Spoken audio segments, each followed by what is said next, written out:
the United States military says it's conducted more airstrikes on Houthi missiles in Yemen, the latest action against the Iran-backed group. US Central Command said it struck missiles which were preparing to launch against ships in the Red Sea.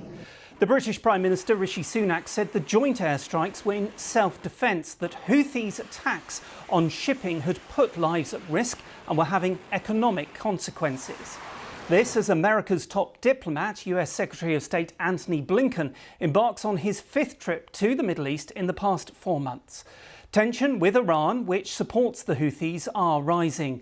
And Washington has also accused Tehran of having its fingerprints on the drone attack that killed 3 US soldiers at a military base in Jordan last week.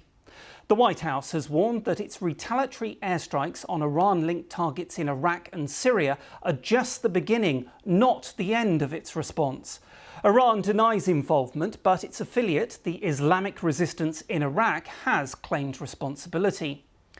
So what is the US Secretary of State hoping to achieve on his Middle East tour? Well, an American official says Antony Blinken will push for progress on a hostage deal that includes a humanitarian pause. He'll talk to Arab nations about what happens the day after a deal is struck.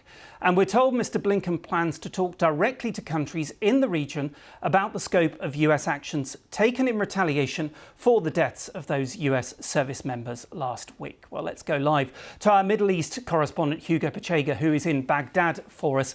So, Hugo, a busy agenda for Mr. Blinken. It is a bit of a juggling act that he's got, isn't it? Exactly. So, the main goal of his trip is to try to secure the release of the hostages who remain in captivity in Gaza, more than 100 hostages who were kidnapped during the Hamas attacks in Israel back in October, and at the same time secure a pause in hostilities in Gaza to guarantee the delivery of humanitarian aid to the Palestinian population of Gaza. But at the same time, we're seeing that, the Americans are heavily involved in what is happening elsewhere in the region. We've seen that there have been more American airstrikes targeting the Houthis in Yemen. The Americans are saying that this is about guaranteeing freedom of navigation in that region, that this doesn't have anything to do with the war in Gaza. The Houthis are saying that these attacks are going to continue, that they are acting in solidarity with the Palestinians in Gaza, and that these attacks are going to continue unless there is a ceasefire in Gaza. So Gaza, the very heart of what is happening in Yemen. And then the situation here in Iraq and Syria. American officials are saying that the American response to those attacks targeting US bases in those countries have just begun, and more attacks are going to come in the next few days. We saw the first wave of airstrikes targeting Iranian interests in Iraq and Syria on the weekend, and I think the focus now is on Iran and its proxies and how or if they're going to respond. So a very busy agenda for Antony Blinken as he returns to the Middle East. Yeah, I'm interested. You're in Baghdad. What has been the government reaction there to those retaliatory strikes from the US on those targets in the Middle East?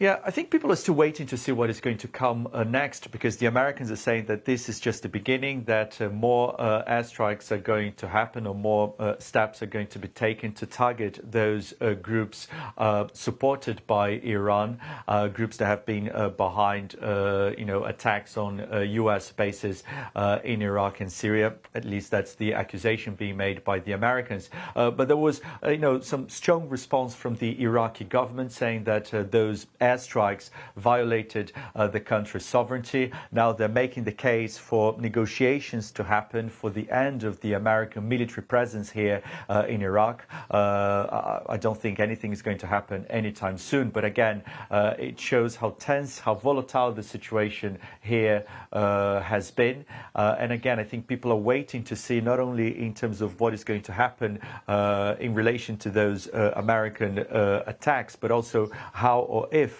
Iran and its proxies are going to respond. Hugo Pachega, our Middle East correspondent in Baghdad. Thank you for joining us.